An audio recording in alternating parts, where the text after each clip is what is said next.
Because if you have a regressive tax system, if you have a flat tax system, I think it overly penalizes those who can least afford to pay. And our progressive tax system was set up in the first place so that those who had profited the most by our economic system would make the biggest contribution as a percentage share of their income. And we're moving away from that now. And we're moving away from it, by the way, without really having a discussion or a debate about it. So in other words, in 2010, when Governor Kasich was running for election, he certainly did talk about the fact that he wanted to eliminate the income tax in Ohio. Well, if you ask the average person, you stop them on the street and say, would you like to pay less income taxes? They'd say, oh, yes, I would like to pay less income taxes. That's a no-brainer. The question is, how do you pay for that?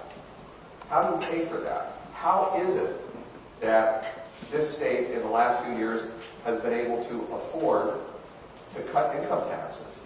Because what wasn't disclosed back in 2010 was that there was a price tag associated with that. Governor Kasich did not disclose that he was going to raise sales taxes. He did not disclose that he was going to raise the CAT tax, the commercial activities tax. He did not disclose that he was going to raise taxes on oil and gas.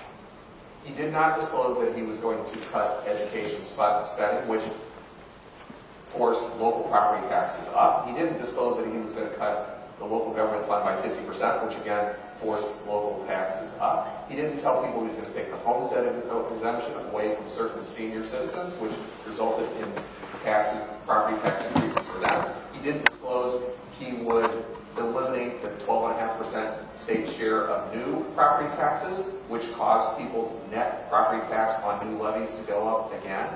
What all of these things have in common is they are all flat taxes, regressive taxes. They are not taxed according to people's ability to pay.